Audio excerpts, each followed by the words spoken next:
Welcome to CFL Classics. I'm your host, Chris Schultz. Today we'll travel back to 1988 Western Final, which featured the BC Lions and the Edmonton Eskimos. Edmonton had finished the '88 season with their 11-7 record, which was good enough for first place in the West, tied with the Saskatchewan Roughriders. BC finished close behind and were playing their best football of the year, riding a 4-game winning streak that included a stunning 42-12 defeat of Saskatchewan in the Western semifinal. This Lions team was absolutely on fire. Also interesting in this matchup would be the starting quarterbacks. Tracy Ham started for Edmonton and Matt Dunnigan for BC. Only 1 year earlier, Dunnigan was in Edmonton and had led the Eskimos past the BC Lions straight into a Grey Cup championship. In the offseason, though, the Lions sent 6 players to Edmonton to bring Dunnigan to BC. Up next, the kickoff of the 1988 Western Final. Well, you've heard about the Eskimos' tremendous playoff record here at Commonwealth Stadium. They're leaning a lot on the tradition and the pride factor, Neil Lumsden, in this game. I mean, obviously it has to be done on the field, but they think that's an advantage. They do think it's an advantage. I think they realize that they haven't played a good football game offensively, defensively, special teams in quite a while. And before the game, Danny Bass said, you know, we have the advantage. We might not have finished strong, but we feel we're in the driver's seat. And I look in his eyes and I see that intensity. And if that intensity can run over to the Eskimos, they can erase what's gone on before that. I think it would also be fair to say that seldom has an Edmonton team looked as vulnerable or faced as hot a team as BC in the Western Final as they will today. The Lions with 4 victories in a row, and if you're a believer in momentum, confidence, well, you have to like the Lions' chances here this afternoon. Well, there's no question that they've been hot on a roll. They're getting outstanding performances from Williams, Matt Dunnigan. Their defense is far more aggressive than it has been earlier on, and we're going to see as Jerry Cora gets ready to put it deep.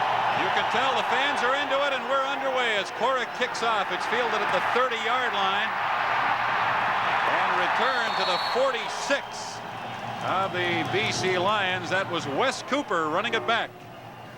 And the former Eskimo who so much has been said about this year playing with the BC Lions after the trade, Matt Dunnigan, lead the Lions onto the field for the first offensive series of the game. And they'll start from the Lion 46-yard line.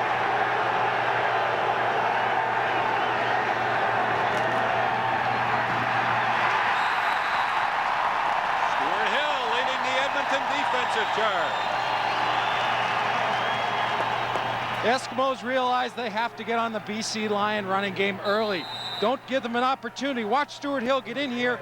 Big Larry Clarkson pulls across, but Stuart Hill is able to get up early. Mandarich in there also. That's what they're going to have to do to the running backs of the Lions. Get a shot on them before they get to the line of scrimmage. Jan Carinci carrying the ball on a bit of an unusual look for the Lions. Dunnigan throws, and that was almost picked off by Cliff Tony. You know, you come off a 2-week break, as the Eskimos have done, having won first place, and sometimes, and in the past I experienced this, you come out a little bit flat, a little slow. It's not that you're not intense, it's just it takes a while to get back into it. The Eskimos are battling that right now, and they certainly didn't come out flat in the first series in defense. Great resolve in the Edmonton camp that they have a point to prove this afternoon.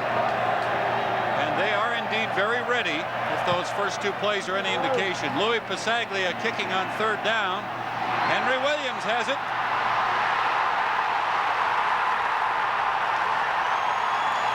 And Pasaglia saves an Edmonton touchdown.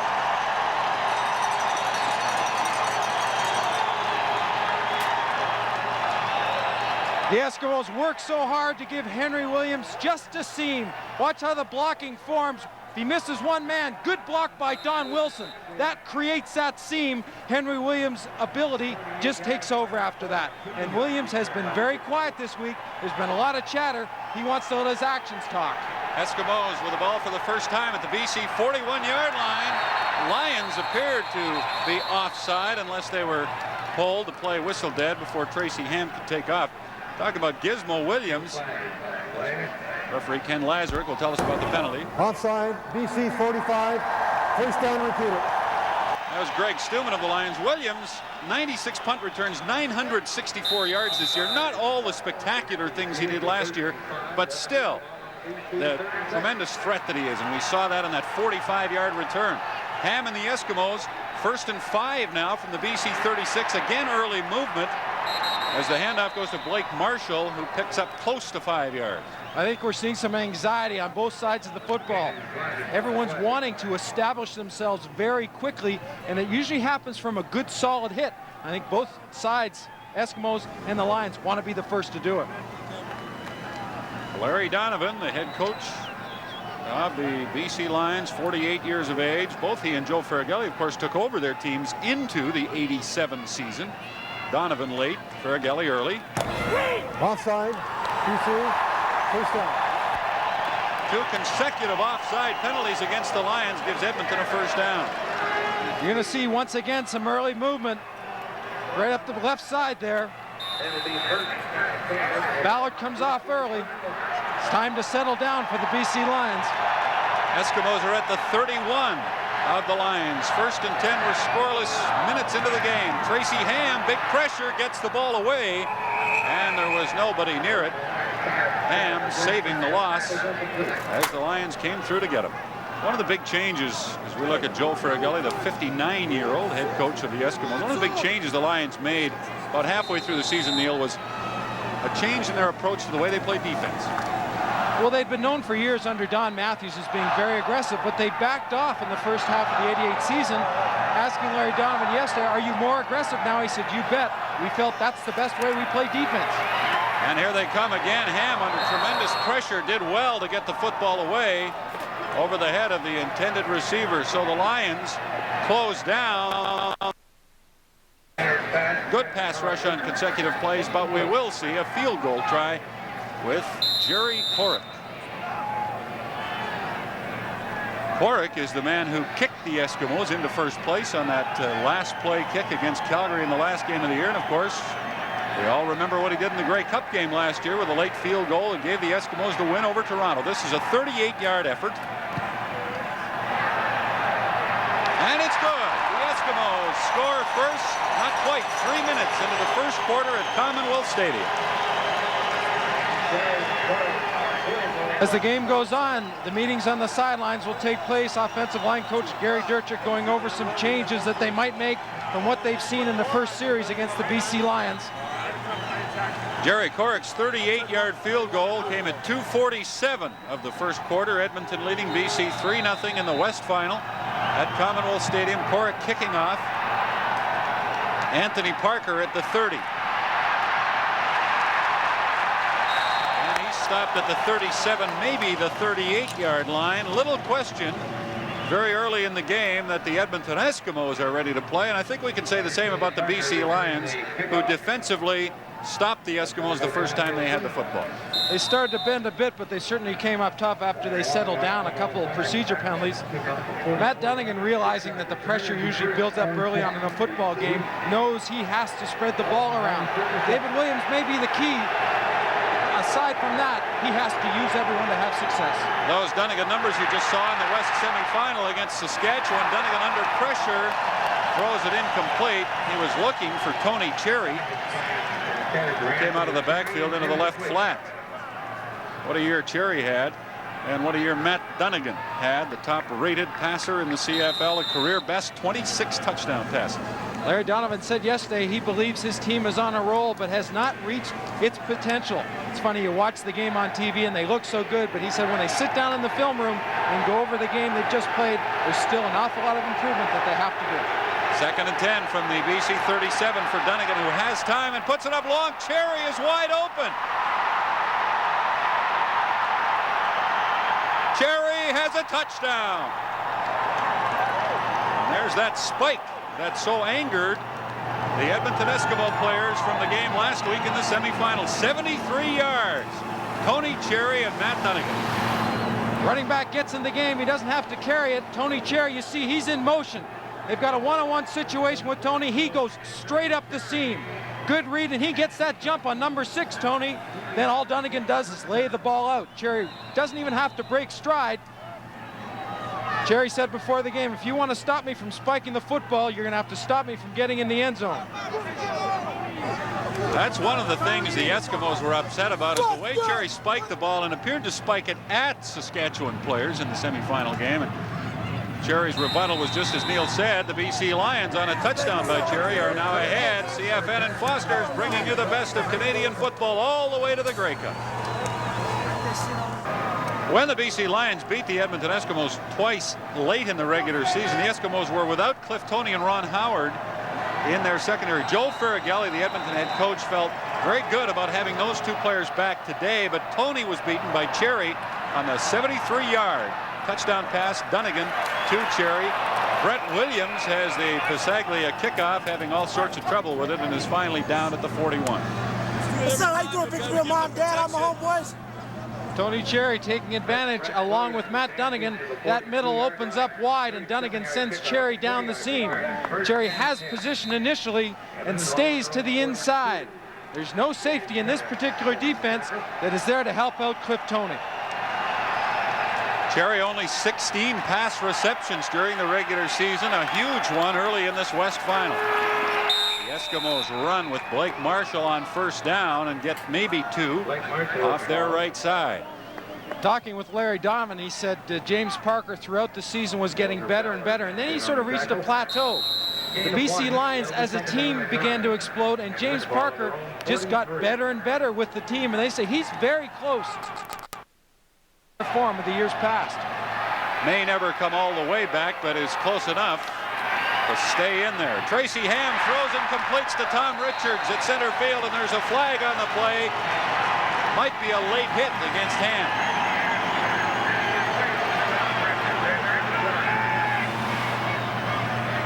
Eskimos' game plan going into this contest was to work the inside. Use your slot backs and running backs in the middle of the BC Lion defense. And that means Richard, Sincar, House, and the backs. Roughing the passer, 78 BC, first down Edmonton. Mac Moore takes a penalty. They'll advance the ball even more. Ham in a straight drop back situation. The ball's delivered well in time. The hit wasn't necessary. It's going to cost the Lions. Lions tied with Winnipeg as the most penalized team in the CFL this season. Take one that moves the football to the BC 39. First and 10 Edmonton. Tracy Ham gets away from some of the rush and more, and winds up gaining 5 yards. Tracy Ham gets the start with Marshall and Johnstone in the Edmonton backfield. The receiving core with Gizmo, Williams, and Jim Sandusky wide, and veterans Richards and Sincar inside. The offensive line, it's been a troubled area all season long. Bill Stevenson, of course, back from retirement late in the season. A potential fairy tale ending to Bill Stevenson's career. He's looking for one more Grey Cup ring. Yeah, he only has 7. Still got a few appendages left. Second down and 7 for Tracy Ham and the Eskimos. Ham gets it away and completes it to the 26 of BC for an Edmonton first down. Right there, the BC Lions do everything they're supposed to do when they rush a guy like Tracy Ham. They work to the outside in, they keep the middle fairly closed, then they close on Ham when he starts to move. But what versatility. He starts to run, and just before he reaches Brian Bellway, he throws the ball to Sincar. Well, Tracy Ham had a hand in 10 of Edmonton's 11 wins this year. He puts it into the end zone. Rick House is open, and he can't hang on.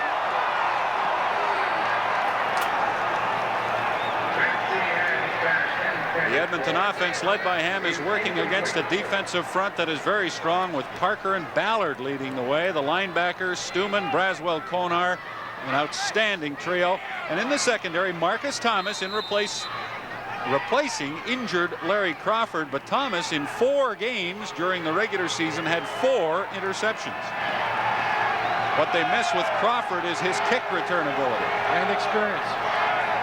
Second down and 10 from the BC 26. Ham forced out of the pocket, but he'll run for the first down to the BC 12-yard line.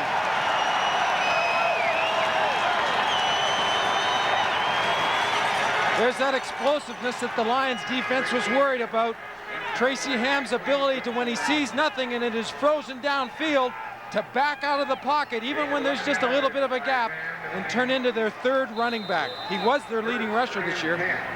628 yards on the ground for Tracy Ham this year, and he threw for 2,800 yards. First down from the BC 12 for the Eskimos. Ham throws, completes it to Sandusky. And he gets to the 4. Braswell and Drawhorn bring him down. Gain of 7 for Edmonton.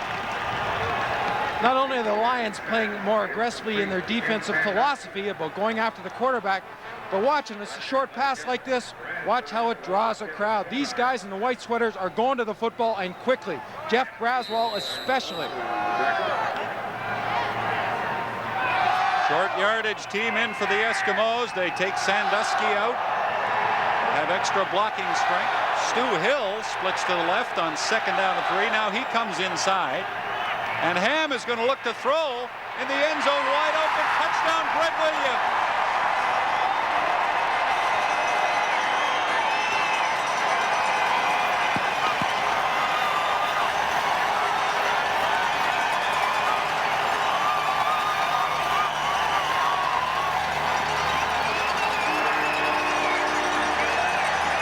The former BC Lion tackle, now Eskimo defensive tackle, turns tight end just for about 5 seconds. Great play action fake by the running backs to hold the secondary for that second. Williams comes off the line of scrimmage, puts a hit on somebody, and then slides off his man to the open. You don't think he wanted this one.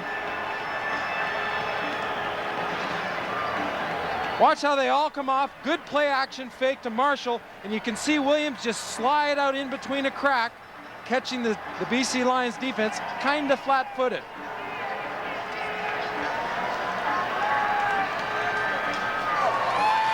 You know, when a situation like this occurs, as you see just a few Eskimo fans, someone has to fill a spot where he's going to leave. That's the faking back. He'll make like the fake, but the most important role is to get up in that hole and get in the way. And right there, what he does is he puts Bernie Clear on the ground, allows Tracy Ham just that much longer, as looks like Rod Conn up there still on the ground, receiving some attention. To me, Neil, in this very early going of the game, Tracy Ham has shown a lot of poise. Of course, running with the ball, but standing in the pocket 2 or 3 times, waiting for things to unfold. He looks like he's very sharp today.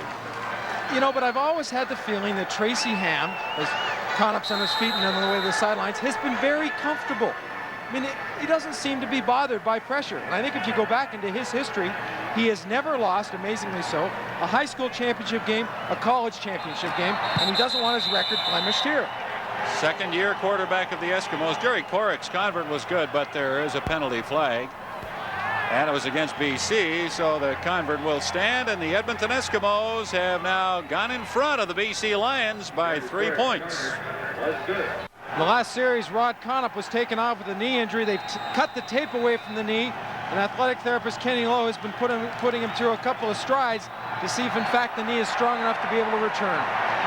Corrick kicking off to Tony Cherry of the BC Lions. Cherry has a touchdown already on a pass from Dunnigan, and he brings the kickoff out to the BC 42-yard line. Plenty of action halfway through the opening quarter. Edmonton leading BC 10-7. The West final, the winner plays Winnipeg in the Grey Cup next Sunday in Ottawa. Though David Williams has had an outstanding year, he asked Larry Donovan about who would be the MVP of his choice, and he said Matt Dunnigan would have to be right out there because of all the things he does.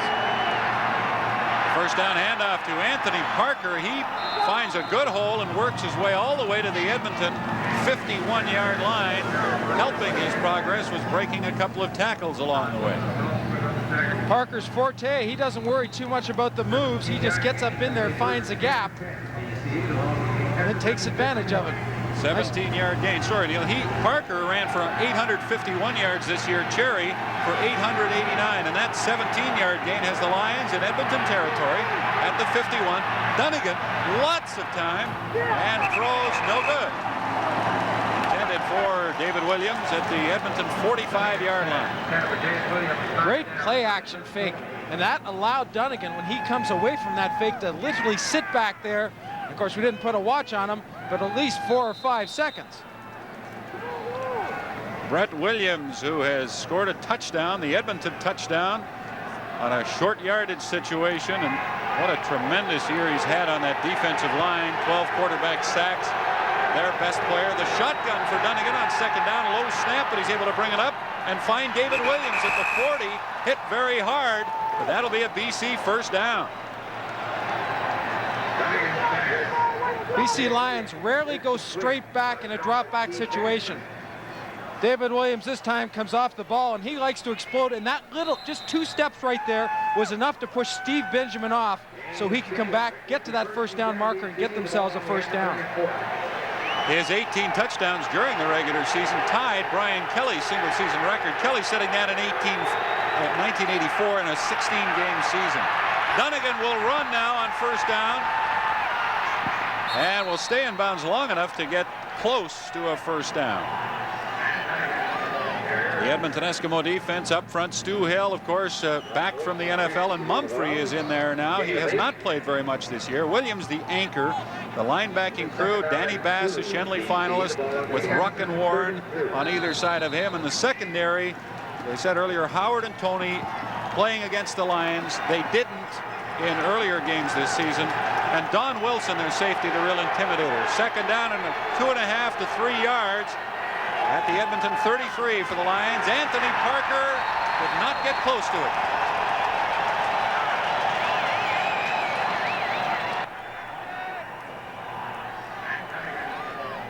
You know, Neil, they've gone mostly to Williams this season. Streeter only caught 15 passes, but Larry Donovan feels keeping him in the lineup and stabilizing the offense played a role in turning things around. Second and goal from the 3. The fake toss. Dunnigan will try to run it himself. And he does. Touchdown Lions, and they're back on top now, 16 to 11.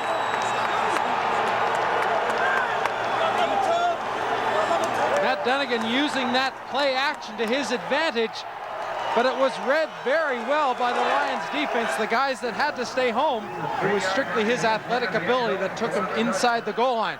Watch this fake pitch, get everyone to step to that way. You see the chase, but to the front side, pretty well played by Don Wilson. Just great ability and effort by Dunnigan. Well, the Eskimos had him set up. Neil there was waiting for him, but his speed perhaps underestimated by the defenders, and Dunnigan around the corner and into the end zone. The convert by Pasaglia is good, and the BC Lions now lead 17 to 11. We're 4 minutes and 26 seconds into the second quarter. His coaches and many of his teammates call him Matthew Dunnigan. Most fans and broadcasters refer to him as Matt. Call him what you will. He scored a 3-yard BC touchdown, and the Lions are ahead of the Eskimos 17 to 11 in a West final that has gone back and forth, and we're only 4.5 minutes into the second quarter. That last drive headed up by Matt Dunnigan. They did a nice job of mixing up the plays, using a lot of different looks. 10 plays, 82 yards, Neil. Stephen Jones bringing the kickoff back, and the Eskimos will have pretty good field position as Tracy Ham and the Edmonton offense return to the field, while Matt Dunnigan gets some guidance from upstairs.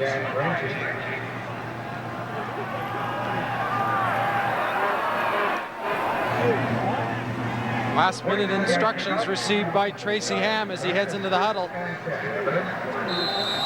They would like, I would think, to do the same thing as Ron Schmelzer has his meeting with his offensive line. Big Larry Clarkson right there, rest of them listening in.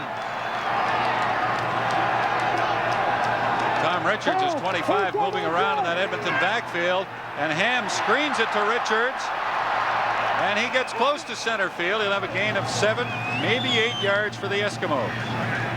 Both these quarterbacks, Ham and Matt Dunnigan, do a great job of acting when they run their screens. They look like they're in trouble, try to draw the defenders in like, yikes, what am I going to do? And then drop the ball over. This is a bit of a new wrinkle, though. It's a screen to the slot back. You see Richards back up as if he was in pass protection, then just slides out with his offensive line. Second down and a couple for the Eskimos at center field. Stu Hill is 36 in on that short yardage team. The handoff goes to Blake Marshall, who runs immediately into the arms of Mac Moore, but is able to push ahead and get close to the first down. It looks like he'll maybe be just a little bit short. Marshall ran for 121 yards against the BC Lions in the game they played September the 1st, and that was the only game this year that the Eskimos won against the Lions. They lost 3 out of 4, 2 of them late in the year in rather one-sided fashion. Well, with that field position, you get a chance at home to be the offensive or the head coach of the Edmonton Eskimos. Do you go for it or do you punt? Well, time's up. You had a major decision. The Eskimos are going to go for it. Well, it wasn't a very difficult decision for Joe Ferragelli. He just left the short yardage troops in there, and on 3rd and inches they'll go. Ham will keep, and he'll get the first down to the BC 52-yard line. Oh, good surge behind Rod Conop at the center, Bill Stevenson, Pierre Verschable, and this shows you the confidence that Joe Ferragelli has in this offensive line, even though there's been a lot of changes with the injury of last week, 2 weeks ago, to Blake Dermott. They still get the job done.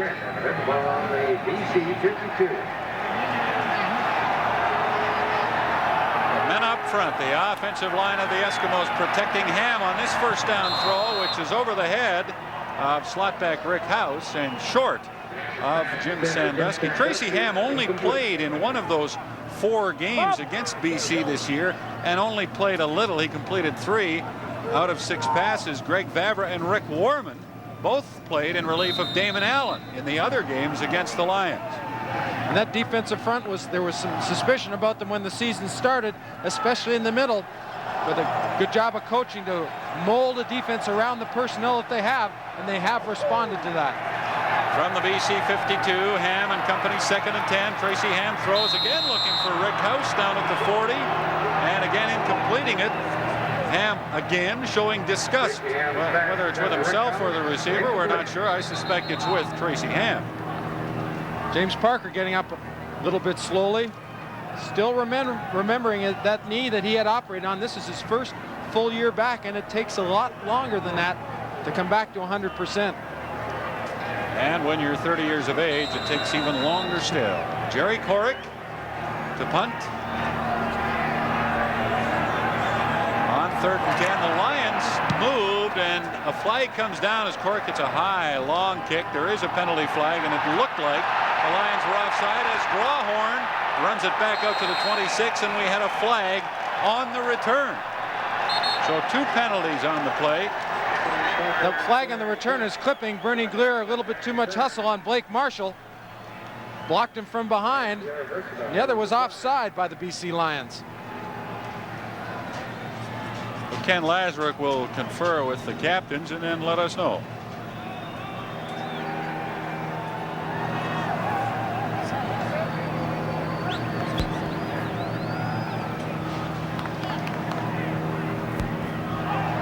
Now he's saying both penalties are against BC. Now the choice. Captain Danny Bass gets an opportunity to make a decision. Well, Drawhorn had a good return, so the Eskimos will either kick over or assess the yardage against the BC Lions after the return by Drawhorn. I think that's what they're going to do. Offside, BC, decline, legal block against BC, will be applied, a point possession game, BC's ball.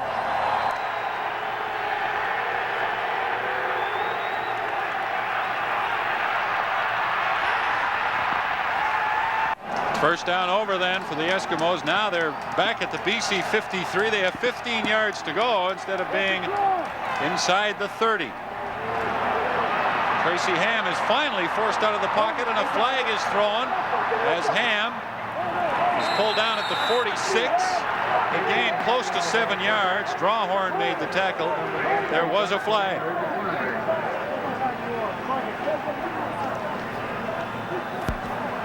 And the Eskimos are going to go further back if the Lions take this holding penalty. 1:32 until halftime. BC leading 17-12. You look at Kevin Konar talking with the referees, and you know, sometimes he's the forgotten guy in that linebacking core. They talk about Stuman and Braswell, but he's had an awful lot to do with the resurgence and the attitude of the BC Lions as of late. Holding, Edmonton number 62, first down repeated.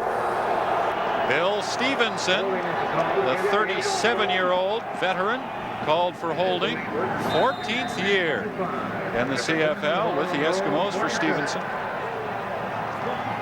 And that Ron Howard interception could have been an important factor, and it may still be, but the Eskimos have a long way to go now. 1st and 25 from their 47. And Ham wants it all right now, looking for Stephen Jones. And the pass was tipped away by 2 BC defenders.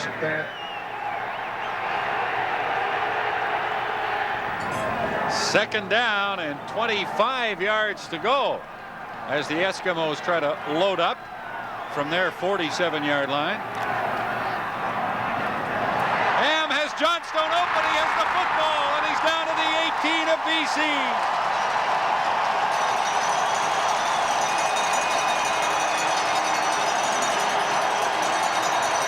We saw Tony Cherry earlier for the Lions get down in the seam. This time, Chris Johnstone, exactly the same thing. The middle's wide open. Rick Ryan, number 8, was caught up a little bit tight. And therefore, the ball being thrown in the right spot was just perfect for Johnstone. And now they do have a chance to score before the half with 1:11 left. And what a call. I don't know who gets credit for it, but Tracy Ham executed it beautifully, as did Johnstone. Ham throwing to Gizmo Williams, and he catches it at the 2-yard line. Super throw by Ham, getting that ball into Williams before Williams gets into the area of the safety. Ryan, he's going to come straight through. You see him. See Ryan coming over late. If that ball's thrown any later, Ryan breaks that play up. Henry Williams with a reception. They marked it at the 3. We'll watch from field level as the Eskimos try to put it in and regain the lead. They do have their short yardage people in. Will they go to Brett Williams again? No, they'll hand off to Blake Marshall, and he will find no place to run. Well, that play has been hit up, usually behind the tackles. This time, with the help of Bernie Glier, the Lions stuffed the middle up. You watch Marshall, he'll take a shot in the chest right away, right there, and it'll straighten him up, and that's not the power position I think Marshall wants to be in. He wants those shoulder pads down, so when he does take a hit, he can knock them back. That shot in the chest came from Konar. And the Edmonton Eskimos, with 42 seconds left until halftime, have called a timeout. It'll be 2nd down and goal from the 3 of the Lions. And Joe Farragelli and Tracy Ham are going to have a good talk here about what they're going to do to make sure they get it right. What I think we're going to see is the regular offense back in. They're going to send in Sandusky, Richards, Gizmo Williams in-house and bring out what they call as their elephants. Led, obviously, by Brett Williams, Stuart Hill, Walling, and Dan Kearns.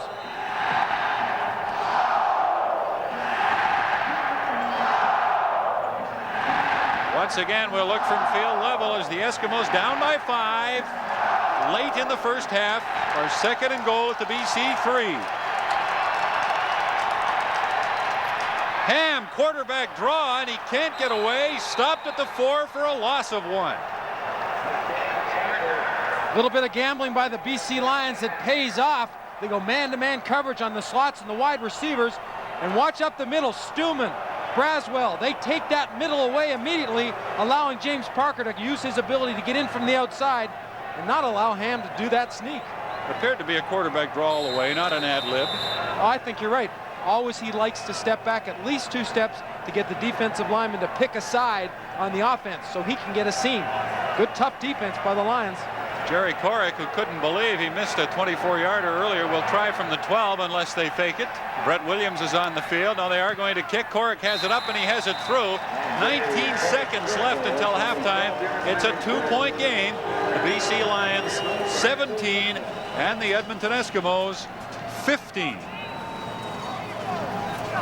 James Quick Parker did his job and did it well, especially in that last 2 plays of the series, with some help from his buddy right there, number 45, Stuman. Traded away from Edmonton 5 years ago, just over 5 years ago, for Laurent Delorier and Frank Balkovic.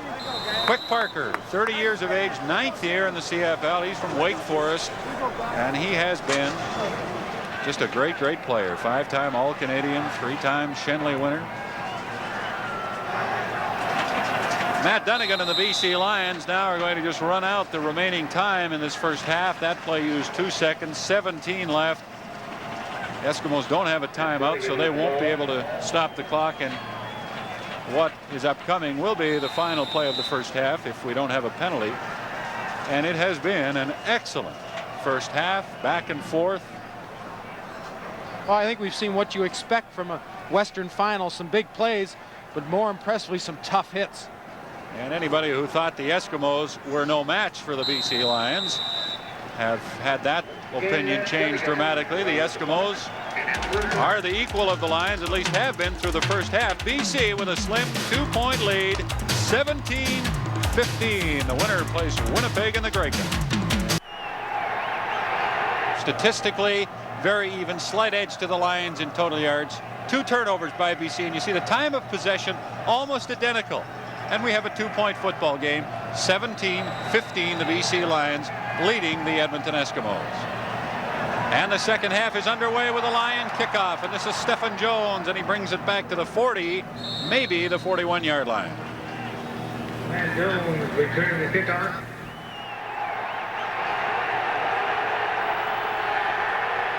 Third quarter at Commonwealth just underway. Eskimos 1st and 10 from their 43. Tracy Ham fumbles the ball. This time he couldn't get away from the rush. The ball came loose. The Lions have it at the 25 of the Eskimos, and Tracy Ham is injured. James Parker with the ball in his hand. He's done this a number of times. Watch how slowly Tracy Ham slows right down here to try to sell the fake. But he didn't sell it to Kevin Konar to the front side. More importantly, backside rush by Stuman. They sandwich him, and James Parker comes up with the football. See Stuman come to the backside. Parker's reacting to the fake. Just for a second he held, then he moved to the football, and probably a smart move, not trying to kick the ball. He just made sure he had it, and he still got it. Well, recovering fumbles, nothing new for James Parker. He recovered 5 during the regular season, tops in the CFL, and he has a big one here. Just 28 seconds into the second half, Tracy Ham up and leaving the field under his own power and holding his midsection. Even with that flak jacket or rib pads on, he took a heck of a shot, and you can see he's feeling the effects right now. Just got to hope it was only having the wind knocked out of him. Well, Ham has had a terrific football game, but that time he was caught in an open switch. One of the men hitting him, Greg Stuman, who's just had another wonderful year for the Lions. Damon Allen will warm up in case Ham can't go back in, and the Lions will try to capitalize on this turnover. Dunnigan for Tony Cherry, diving, couldn't quite get the ball. Matt Dunnigan going for it all at once. This gives the BC Lions a great opportunity to sink a nail in, go that much further ahead, and take advantage of what the opportunity is as presented to them. And I think more than anything, Matt Dunnigan doesn't want to come away with 3 points here. He wants 6. Dunnigan hooked up with Cherry on a 73-yard scoring play. Will he look for David Williams this time? Williams has caught some short passes, but we haven't seen him go deep. 2nd and 10 at the 25. Dunnigan, big pressure, and he tries to get it out to Cherry, but too much heat on Dunnigan, and he could not connect with Tony Cherry, and the Lions will have to settle for a field goal attempt. Not only great heat on Dunnigan, but Danny Bass in the middle read his keys as he does so well and went with Cherry. He was just right beside him all the way. Lou Pasaglia will have a very slight favoring wind. There was a moderate breeze when the game began, and it has dropped off, and Pasaglia will try from the 32, and he has it through there. It's now a 6-point Edmonton lead. Make it a 5-point lead at 20-15. A minute and a half into the third quarter. Eskimos will feel good about escaping that situation with only 3 against them. Tracy Ham walking around, seems to be all right.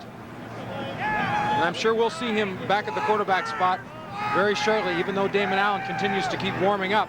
Well, the Eskimos, Neil, missed a field goal from the 24 and then had to settle for one from the 12 late in the second quarter. They couldn't seize a great opportunity, and here the Lions can't fully seize a great opportunity. And it's a 5-point game with the Lions ahead 20-15. I think when it's all over, one of these teams will look back and say, that was the opportunity we didn't take advantage of, and that's the one that hurt us. Stephen Jones with a kickoff return. Of course, the reason that neither team was able to seize those opportunities is the defenses they're playing against. Still at quarterback, Tracy Ham for the Eskimos. Must have just been simply the wind having been knocked out of him. Well, Joe Ferragelli, of course, has said all week that he would have no reluctance at all to go to Damon Allen if the situation presented itself. But as long as Tracy Ham is healthy, you'd have to think he'll stay in this game based on the way he's played so far. He finds Rick House, and House is battered into the BC end of the field down to their 54-yard line, but takes with him an Edmonton first down. Well thrown football, and it had to be with the motion coming to one side with Blake Marshall going to the flat. The middle linebacker goes to the flow. Watch Tracy Ham. 3 steps and then zings the ball, but he almost reacted a little bit funny, like his shoulder's still a little sore or a cramp in the back. Grab for his right shoulder. He hands off to Johnstone on first down. Johnstone across the BC 50 into the 49 for a gain of 5. Well, these fans at Commonwealth Stadium couldn't ask, well, I guess you can always ask for a better day, but given the time of year, -2 Celsius at game time, a football fan in this part of the world would be very happy with that. It's like a heat wave. Second down and 5. Eskimos at the BC 48. Ham with time throws a little high for the intended receiver and incomplete. Sincar going up, but well covered by Marcus Thomas, the man who's replacing Larry Crawford. I've been impressed today by the way the BC Lions, especially their secondary, have been timing their hits. Marcus Thomas, Keith Gooch, really giving the receivers, be it Marco Sincar or Rick House, a good jarring when the ball just gets to them. That's a tough thing to do, because one thing you don't want to do is get an interference call. We'll watch Jerry Corrick kick from the end zone. The ball scrimmage at the BC 48, and a good rush. Corrick gets it away. It'll bounce. Good bounce for the Eskimos. Fielded at the 10-yard line by Drawhorn, and he finds some room up to about the 21.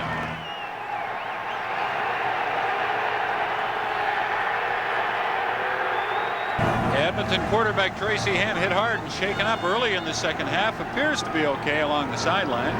The last couple of minutes while we were in break, he's gone to every receiver, this time Henry Williams, before that Jim Sandusky, and has been discussing certain situations.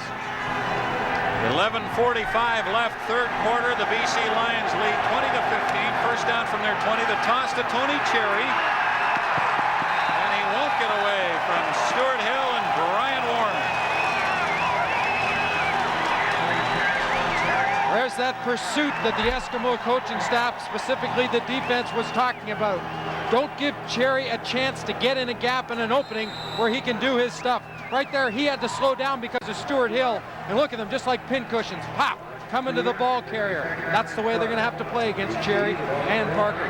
One of the things that Cherry said before this game was if the Eskimos are going to beat us, they'll have to play a perfect game. Well, that was close to perfect defense. Dunnigan on second down swings it out, but it's knocked away by Stuart Hill.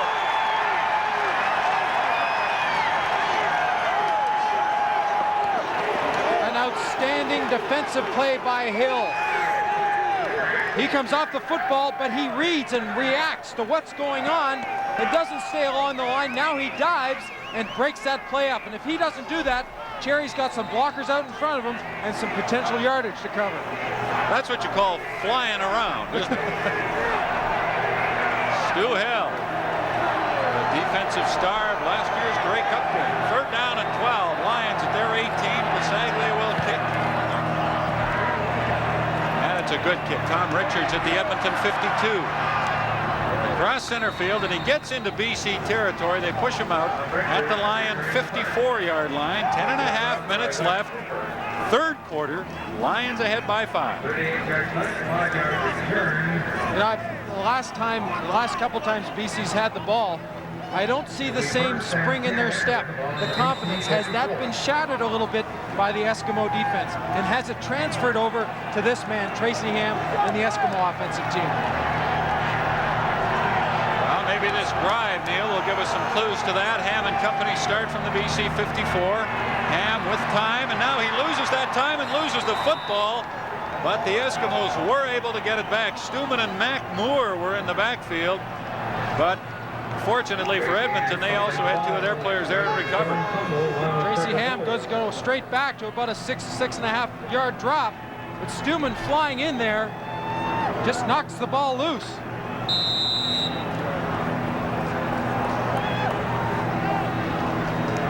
Matt Dunnigan and the BC Lions with a 5-point lead. Second down for the Eskimos.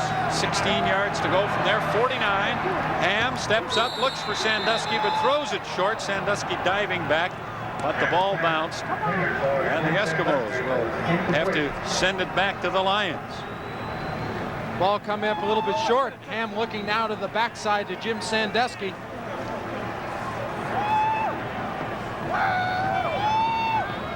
Jerry Korix had a very good day punting the ball.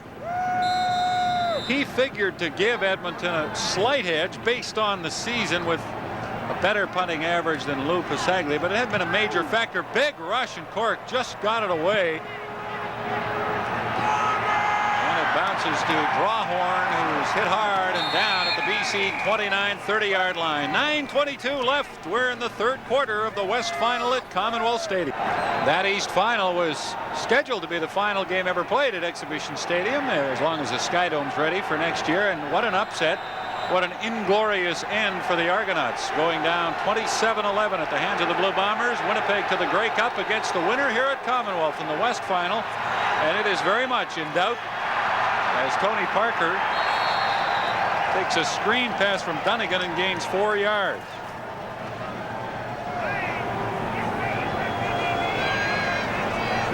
Neil, you're speechless. I'm looking at you and you are speechless. You're not quite sure what to say about the Christmas tree. I wonder if you bought a ticket. I'm just not sure how he got it on.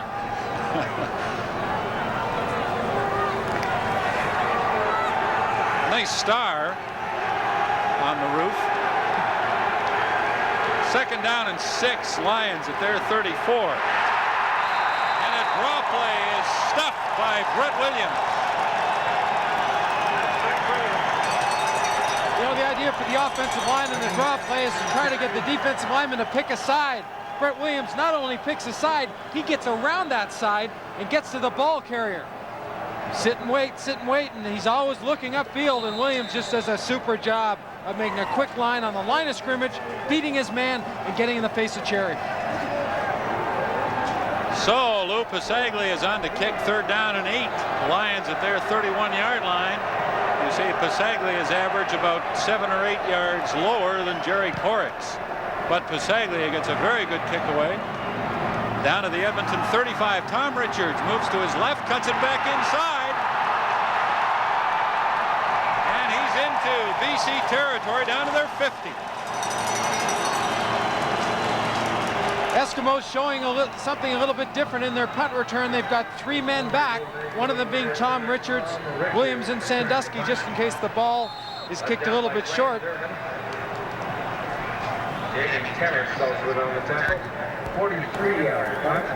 Holding, Edmonton, number 134, first down BC. Brian Walling was called for holding. He's a running back with the Eskimos.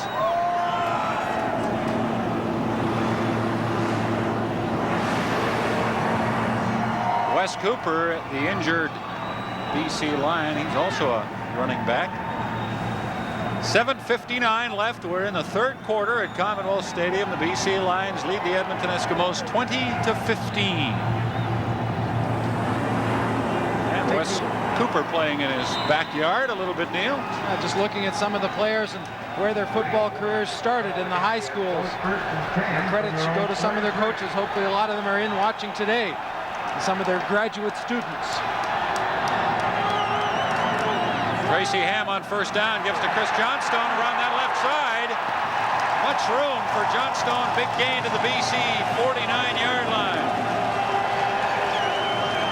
A play that looks like it's going to hit up inside but doesn't. 62, Bill Stevenson, watch him, right side of your screen. He pulls out around the corner quickly and just gets the shoulder of Braswell. That allows Johnstone to keep reaching to that outside and get himself a first down. Rick Ryan, number 8 for the Lions, came over and popped Johnstone, but he picked up 18 yards. Eskimos, 1st and 10, BC 49. Tracy Ham stops, throws, Sandusky makes the catch, 26-yard line of the line.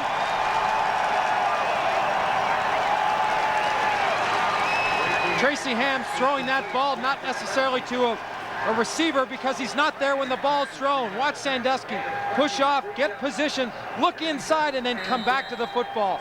Tracy Ham throws that ball to a spot. Sandusky gets to that spot.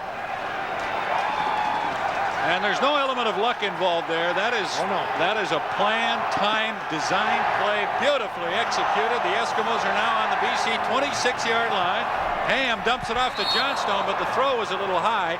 Chris Johnstone in the flat, Kevin Konar with him, but he was open.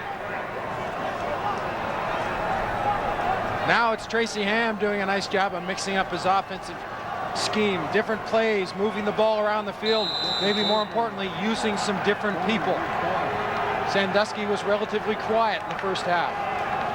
We'll watch the Edmonton second down from field level, second down and 10 at the BC 26.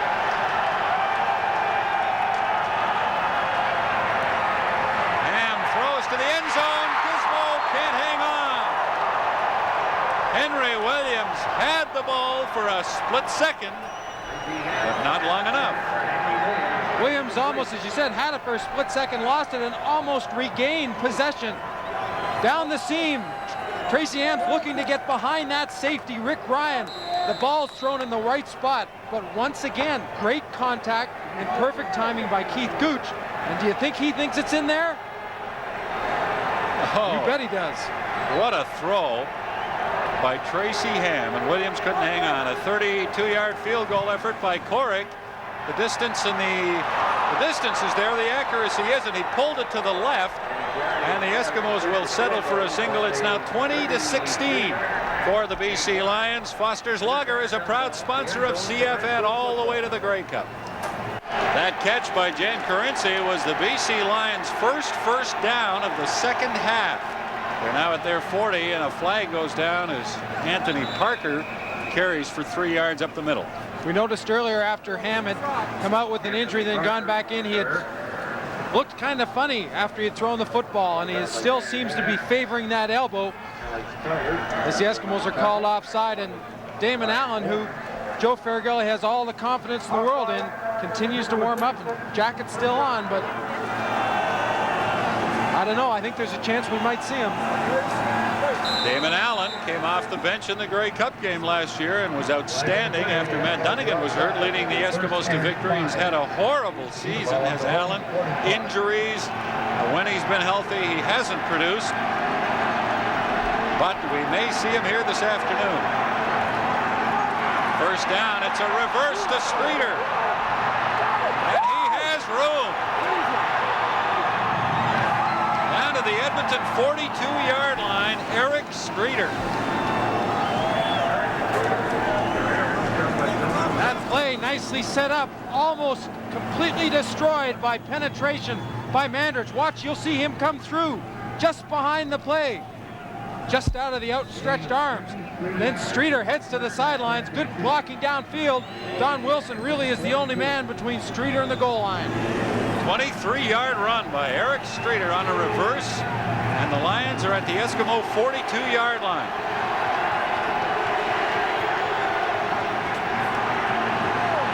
Flanagan with pressure gets it away,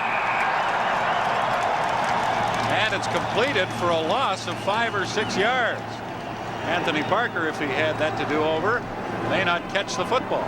The Eskimos have done a good job today by pressuring Matt Dunnigan and seeming to know when he wants to throw the screen or throw it short. This time it's John Mandrich who said before the game started, it's time we played nasty defense. Nickname is Mean Mood, Juice, among other things. John Mandrich. 3rd down and 16. Last play of the quarter, barring a penalty. Dunnigan scrambling around, gets away and throws it deep. But it's no good down at the Eskimo 10-yard line. Stanley Blair with excellent coverage. The 3rd quarter is complete here at Commonwealth. The Lions lead by 4. Watching from one end zone, we have the feeling that the team that can put it into this end zone or that end zone can have a big lift and maybe win the game. Well, you know, offense sells tickets, Dave, but defense wins championships. And the way these two teams are going after each other in the second half, it's been all defense. A great football game. A lot of missed opportunities in the 3rd quarter. Defenses have taken over, gentlemen. It was 17-15 BC at halftime. It's now 20-16 BC. The 4th quarter begins with the Lions punting and Gizmo Williams catching. And he gets back to the 30-yard line of the Edmonton Eskimos. And Tracy Ham stays in the game at quarterback for Edmonton. We saw Damon Allen warming up just moments ago, but Tracy Ham, who was hit hard early in the second half and shaken up, will stay in there. This is the 2nd time in the game that Wes Cooper has left the field in pain.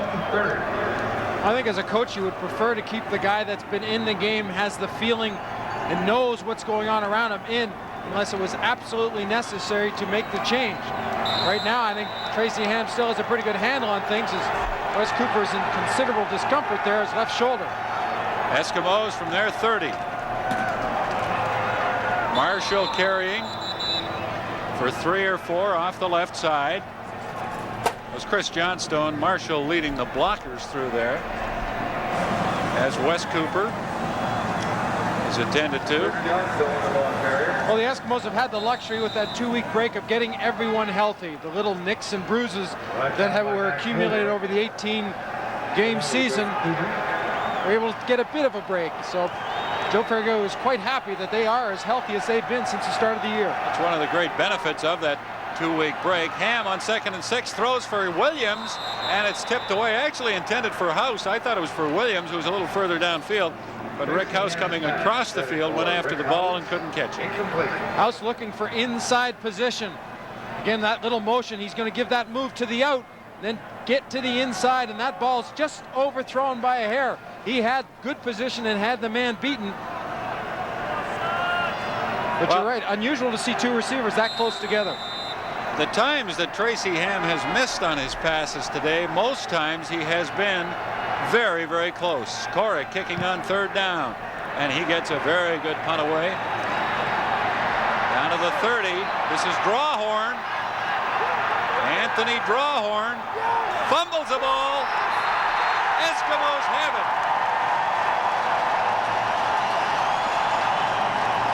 Foster's is a proud sponsor of CFN and its playoff and Grey Cup coverage. Eskimos 1st and 10 from their 50 after a punt by Pasaglia. Tracy Ham has Skinner open at the 51, and he got to the 53 for a gain of 2 or 3 yards for the Eskimos. But the yards have been very difficult to come by for either offensive team in the second half. And we're seeing the Eskimos inject into the game some fresh legs. Chris Skinner, who didn't start the game, Marshall and Johnstone did, but Skinner, who has been known to be able to bounce off some hits and turn an average gain into a big one. Maybe Joe Ferrighelli is looking for that freshness now to make a difference. Skinner and Marshall are set in behind Tracy Ham on 2nd down, but Ham wants to put it up and then slips out of the pocket and is to the BC 25.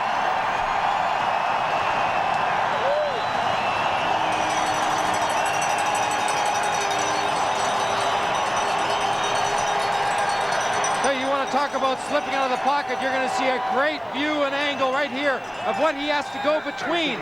Just one quick step and boom, he's upfield and going. Sincar working hard downfield, 27, giving him a block on Ryan. Well, he just exploded up the field. And has the Eskimos at the Lion 25, a 32-yard run by Tracy Ham. And this is Chris Skinner carrying and fighting for yards. Gets down to the line, 21.5 for a gain of close to 4. Taken out by Jeff Braswell. Skinner having an up and down season, really bothered by a turf toe injury. Finally healthy in the last few games. But when you look in the backfield of the Eskimos, any one of the people dressed, Walling, Marshall, Johnstone, or Skinner, can play a big part in the outcome of this one. Second down, Eskimos, 6 yards to go at the BC 21-yard line. Lions ahead by 4 points. 9.5 minutes left in the fourth quarter. And a flag comes down just as Ham took the snap from center, and I believe the Eskimos will be called for a time count violation. Time count foul. Number 8, Edmonton. Second down, repeat it. In a situation where you know you might have to call an audible, you've got to get the team in and out of the huddle with at least 12 seconds on that 20-second clock, so you have time to make an adjustment or change the play, as Ham tried to do. Joe Farragelli could see the time winding away. Tracy Ham now will be second down and almost 12 yards to go. Fumbles the ball on the exchange from center. No signal yet, except from players. And it looks like the Eskimos got it back. Ham pulling away from behind Rod Kahn up the center. Really started the movement of the offensive team, but was not right on the count. Watch him come out here. He just came out a little bit early. Tracy Ham recovering his own fumble. Perhaps predictable to see that just after you get called for a time count. You want to make sure you're not slow. Moved a little quickly. 35-yard field goal try by Jerry Corrick. Has the distance, and it's good. And it is now BC 20 and Edmonton 18 with 19. Make that with 9:05 left in the fourth quarter. 35-yard line. Jerry Corrick has just kicked a 35-yard field goal. This is really the only way he can get some of his frustrations out after he's missed a couple that he felt he should have had. And he will now kick off after that field goal, making this a one-point football game with the Lions still in front. Drawhorn bringing it back, picking his way nicely out across the 45, close to the 50 of the Lions. Let's go to Dave Hodge and Tom Larscheid for their thoughts. It's hard not to be repetitive, but the Eskimos are getting field goals instead of touchdowns, or singles instead of field goals. You get the feeling Edmonton should be ahead, but they're not. Well, you know, David, this is like a heavyweight championship bout. A great champion and a worthy challenger, and this one should go down to the final minute of the game. It's been an outstanding football game. Bob? That has been a terrific game. Tony Cherry trying to get around that right side and has to leap the Edmonton bench to avoid injury. Gain 5 or 6, ran a long way to get those yards, and he's run a long way many times this afternoon. I think for the Lions to get their offense back in gear, they will look to, and have in many other circumstances, Anthony Parker and Tony Cherry. It will be second and 5. BC, the ball on their own 53. Second down for the Lions. They have 5 yards to go. The ball is at their 53. Quick pass, the hitch screen to David Williams, who gets away from one Eskimo, and that enabled him to get to the Edmonton 50 and pick up the first down for the Lions. David Williams has been quiet because of good coverage, but they get the ball to him in a quick screen. Quick step and then back behind the line of scrimmage. Carinci, 27, goes to kick the corner out. Williams comes back inside. Gets the first down. 8:09 left, fourth quarter, 20-19. BC leading. You can see the clock. It's down to 8 now inside 8 minutes. Dunnigan throwing long down the seam. Leckie, terrific catch to the Edmonton 8-yard line.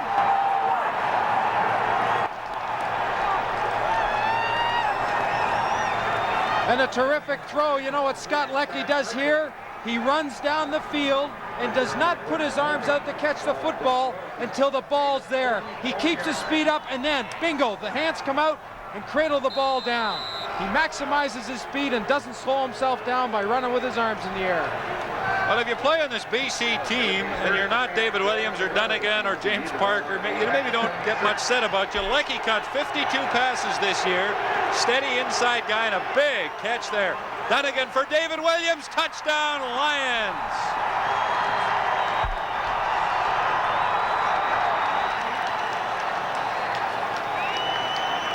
And always one of the first men over to congratulate any receiver, but especially Dave Williams, is Matt Dunnigan, as you saw. Well, and that comes with 7:13 left in the fourth quarter. You can't take away anything from Stanley Blair in his coverage. He's in the hip pocket of Williams, but Williams has the advantage of watching the quarterback as he turns back. Stanley Blair knows if he turns back too soon, he will be lost. Well, David Williams comes up big, but what great throws by Dunnigan to Leckie, who made a wonderful catch. And then Williams and Dunnigan, who hasn't done a lot in the second half. Boom, boom, and the Lions are in the end zone. And now have a 27-19 lead. 7:13 to go in the fourth quarter.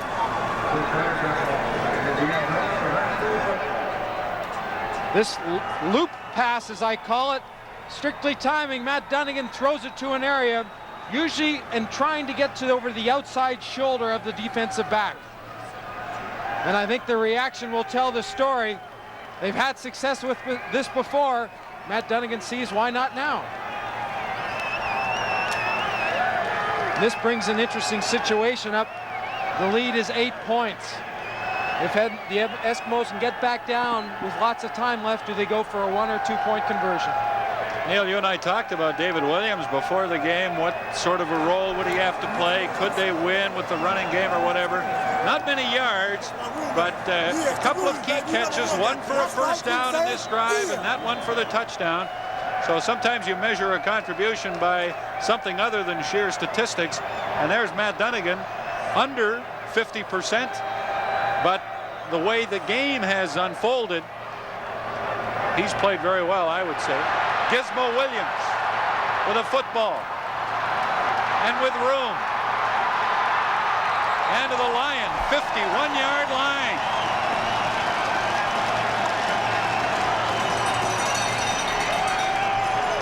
We last saw Tracy Ham on the sidelines, and his shoulder was being examined, but it was his left shoulder. Shouldn't affect his throwing motion too much, though I'm sure if it is bothering him, the pain will be the thing that will get in the way. And at this stage, Joe Farragelli has obviously made a decision. If he had any thoughts earlier of going to Damon Allen, Tracy Ham is the quarterback of record for the Eskimos. Don't think we'd see it change now, other than for injury. Less than 7 minutes to go. BC ahead by 8 points. But the Eskimos at the BC 51. Drop play. Marshall has 3 to the Lion 48. You brought up the point about David Williams and the statistics, and all players, when they're on the field, don't worry and concern themselves with how many yards and how many catches. It's the input and the involvement that they've had in the success of be it an offensive or defensive team. We often put a little bit too much emphasis on it. They don't concern themselves with it. Second down and 7. The Eskimos, the ball on the BC 48. Second down and 7. Eskimos, Lion 48, 6:15 to go. The clock runs. Tracy Ham looks for a receiver, and he runs. Gets to the Lion 40 for a first down for the Eskimos. And gets himself out of bounds. That will stop the clock. Tracy Ham quite willing to go out of the pocket on his own when he not necessarily is flush, but when he sees an opportunity to maybe threaten the line of scrimmage to pull the defense off the coverage. As number 27, Marco Sinkar, comes in with a little bit of advice from the sidelines. Well, the defending Grey Cup champs are staggered at this stage, but they're not finished by a long shot. First and 10 at the BC 40. Lions up by 8. And it's a reverse to Henry Williams, who's in big trouble and down back at center field.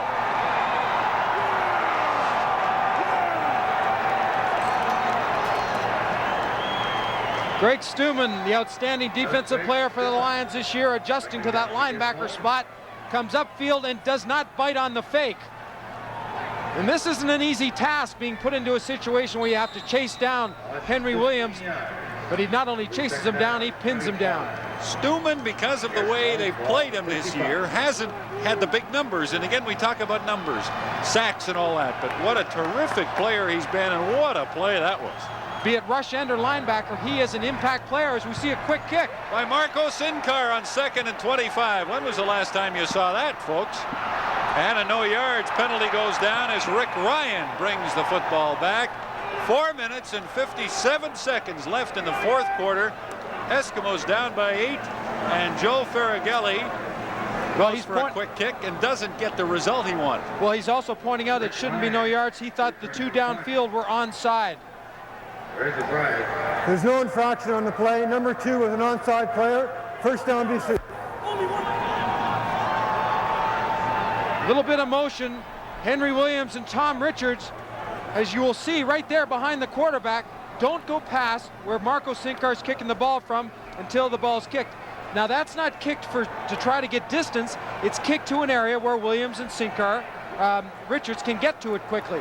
Ryan, very quick in the uptake, got to it first. Sinkar, a punter at the University of Alberta. As you say, Neil, the intent there was to recover the football and not to kick the Lions deep. BC comes out of it in good shape. 1st and 10 at their 40. And this is Tony Cherry. And look at him go. Cherry runs for 18 in a big BC gain. That's the longest run of the day for Tony Cherry, and that time he showed all of those skills that we have talked about him possessing. After the hit, he goes right to the bench. As you can see, he'll be replaced by Reggie Taylor. But this is what makes him so good. He hits up in there. The Eskimos have that area well defended, but because of his quickness, he gets to the outside, and he takes a heck of a hit here by Don Wilson, but not until he's made the first down. And again, 12 carries, 52 yards. Pretty mediocre day, but the significance of some of those yards lost in just the pure numbers. Anthony Parker carrying for 6 yards on first down to the Edmonton 45. 3:50 left, fourth quarter. The clock is running. The Lions are up by 8.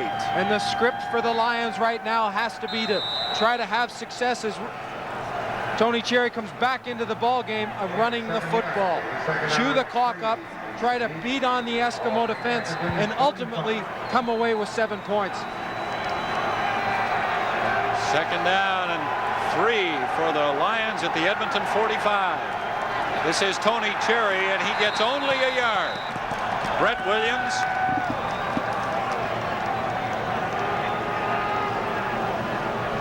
made the stop for the Eskimos, and now it's 3rd down and 3 for the Lions, who will send out Louis Pasaglia. They will not attempt a very long field goal, which would give them an 11-point lead if they could make it.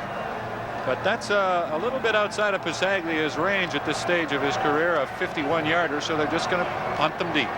I think the strategy right here is to kick the ball to a corner and try to put the Eskimos in the worst field position they possibly can.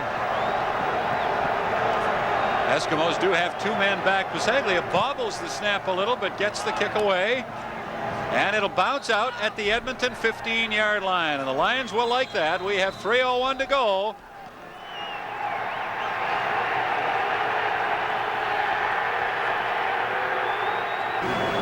BC Lion offense having a meeting at their bench. Right now it's up to the BC defense to do the job. If you're a Lion fan, if you're an Eskimo supporter, you want Tracy Ham and company to turn it loose. First down, Eskimos from their 15. Ham throws and completes over the middle to Rick House.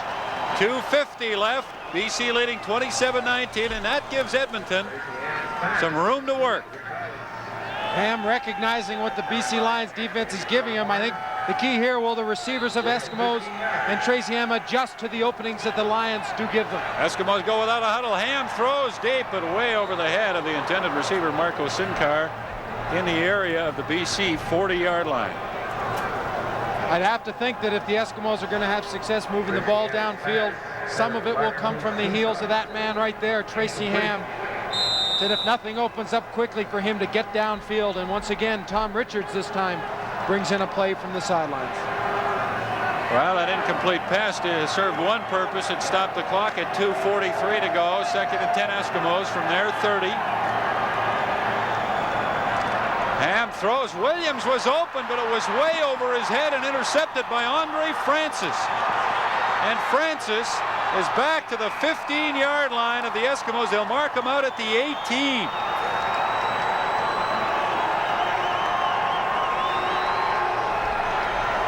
The one that got away, Tracy Ham, will look inside to Williams, going through the middle zone, and simply this ball is overthrown. Francis playing way off the receivers of the Edmonton Eskimos.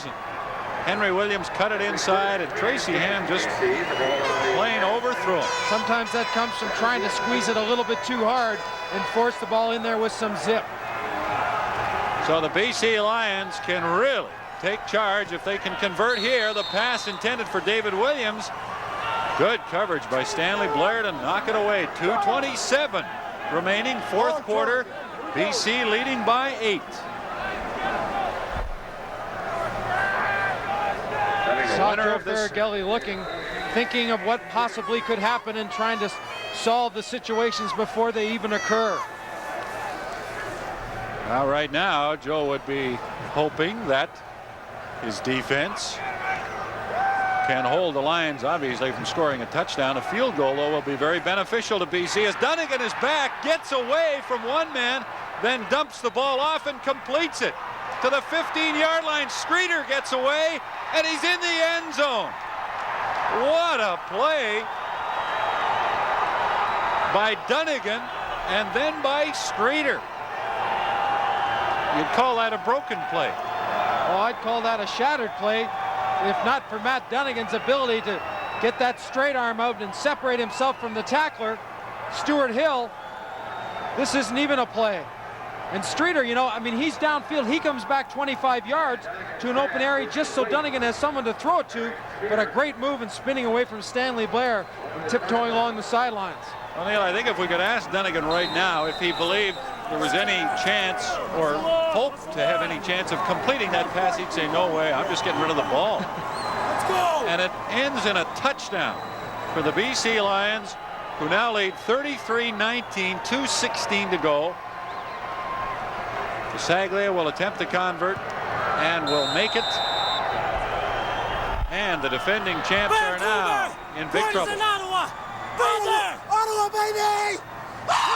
The BC Lions went through 5 receivers before they got to Eric Streeter and hung with them.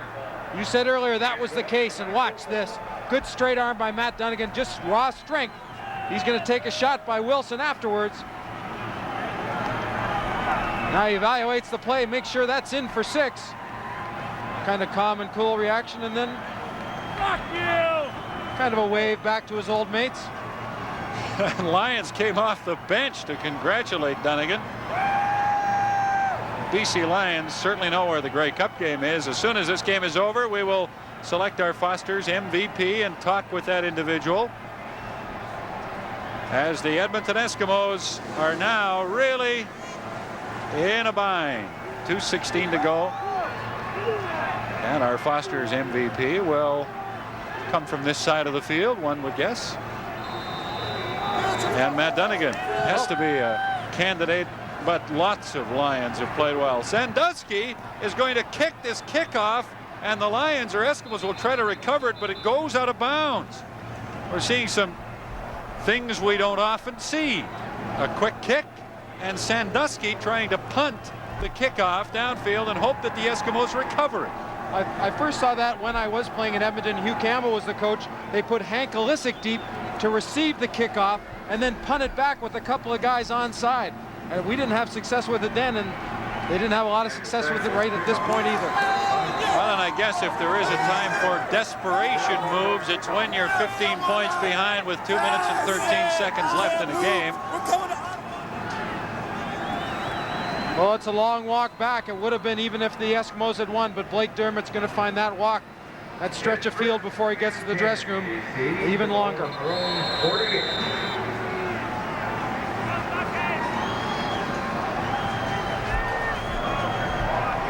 And the BC Lions have just taken a time count violation. Well, Larry Donovan, I think we can look back in the calendar and look when the Calgary Stampeders beat the BC Lions, embarrassed them. In the game after that in Hamilton, Matt Dunnigan seemed to find his groove, and from that point on, the BC Lions were a different football team. Lions lost it down on that. 2nd down and 10 from their 47. Dunnigan is going to throw, and he's going to throw long for David Williams, but it's over his head and over the head of the Eskimo defenders. We have 2:07 left in the 4th quarter. James Parker and the BC Lions can't wait to get to Ottawa, where the Grey Cup game will be played on Sunday. And we'll have it on CFN. We invite you to join us. Every step of the way, we'll be right behind James Parker and some of those Winnipeg Blue Bombers as they get ready to get after each other in a week from now, and it looks to be like it's going to be a good one.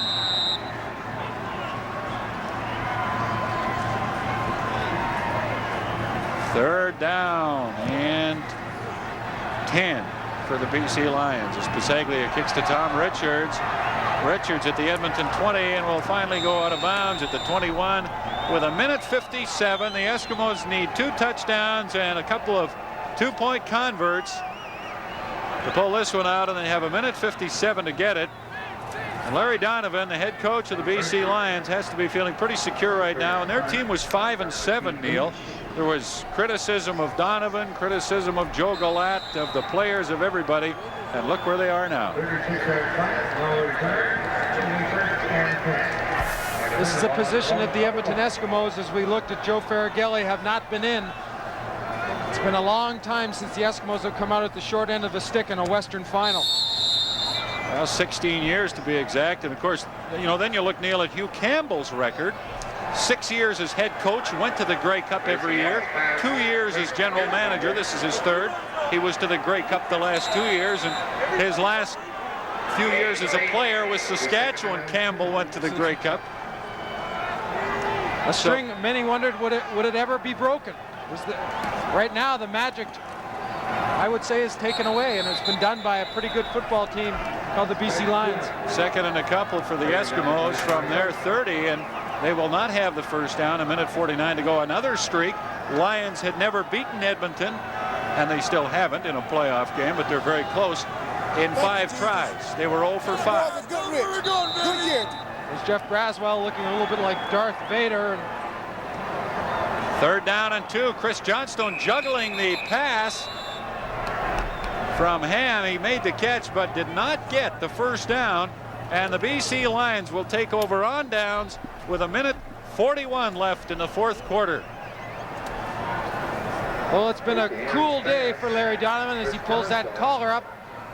I'm sure he had hoped that this game would have been played at his home field, BC Place Stadium, but was quite willing to take on the challenge, and he was quite nervous the other days. I mean, I was surprised. He's been cool all year, but the pressure finally caught up to him.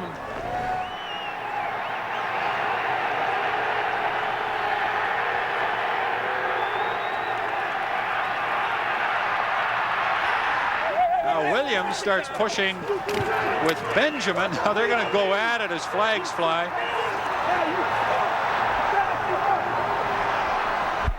Danny Bass is in the middle of it.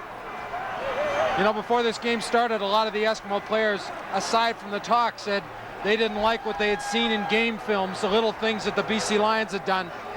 And I think that this has just crept up on them, trying to get out some of the frustration.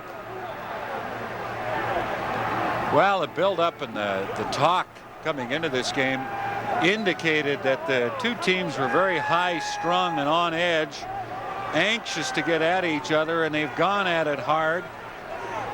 You hate to see it get to this stage. We have 1:36 left in the 4th quarter, and we'll likely have some players throwing out here as they continue to chatter back and forth.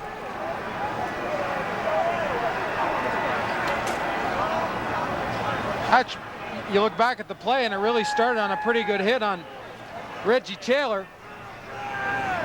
Danny Bass puts a good lick on him and then says something, and you kind of wish he'd leave it at that.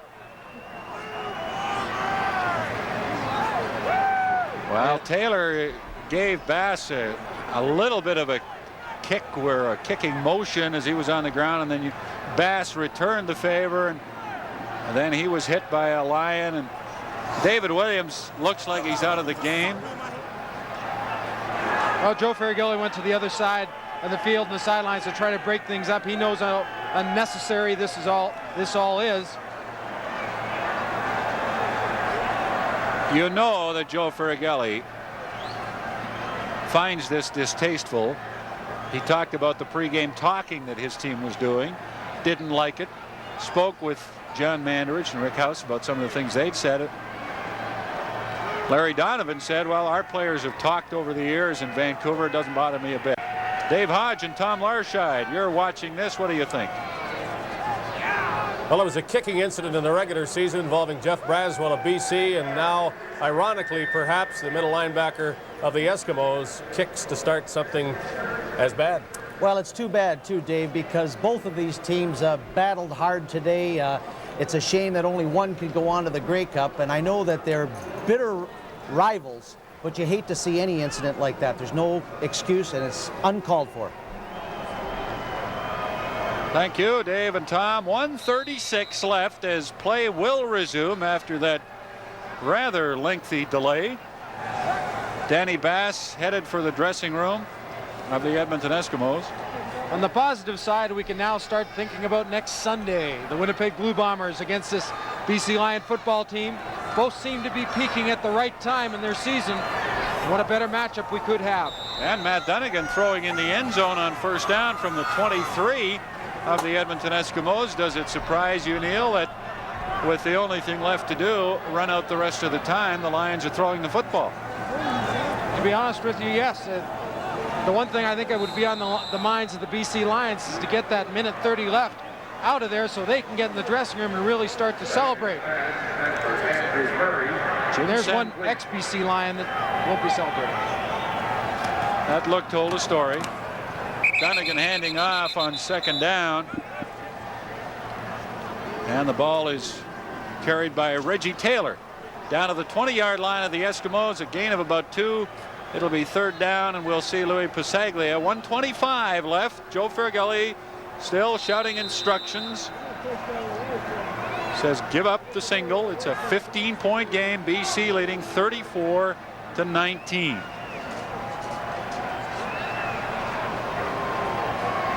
A 29-yard field goal try by Pasaglia.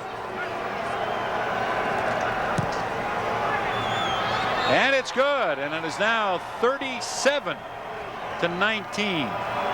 for the BC Lions. Larry Donovan could afford a smile if he so chose, but he doesn't. This is a very serious guy. We've met with him and talked with him many times this season, and I'm not saying he doesn't have his lighter side. Obviously he does, but he's very, very businesslike. Joe Ferrighelli, on the other hand, joking around all week long about different things. That's just his nature. Well, he's always been very frank with us in discussions of what his football team plans to do and how things have gone for them, and we've appreciated it, as we have with all the coaches this year. Tracy Ham has gotten out of some jams today, but he won't get out of this one.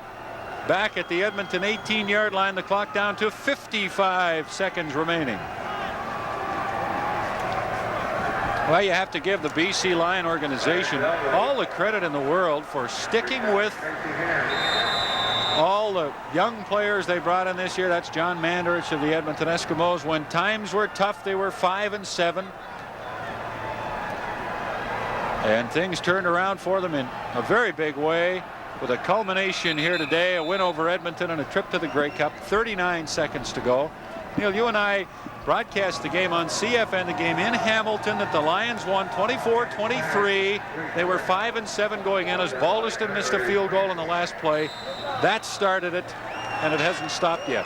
Yeah, the great effort by Anthony Parker that got them into the end zone for that win, as you said, was the difference in a team meeting before that, airing some problems amongst the players. There were no coaches involved. Sometimes those can play an awfully big part in the resurgence of a football team, because if players can get some things out amongst their own players and discuss problems that they're having, sometimes if you can clear the air, it makes a difference, and I think it did in this case. 27 seconds left now in the fourth quarter. The ball has just gone back over to the BC Lions. After that game in Hamilton, the Lions went home, played the Ticats again, and beat them by 3 points, 24-21. Then they lost in Regina, and then they started to roll. They beat Edmonton, Joe Ferragelli's team here, 35-15. Went home and beat the Eskimos, 51-15. Beat Winnipeg, 45-24. Went into Regina last Sunday, won the West semifinal, 42-18. And here, leading 37-19 with 24 seconds to go. And you know, it's one thing to win a championship game, get to the Grey Cup, but to win 2 playoff games on the road in Taylor Field and Commonwealth Stadium, that's a feat. It's a tough thing at any time to come in here or go on the road for both playoff games, but especially into Edmonton where you're not used to the regular grass. You have to make some adjustments in your footwear. It's a little bit colder. They've done a good job. They deserve an awful lot of credit.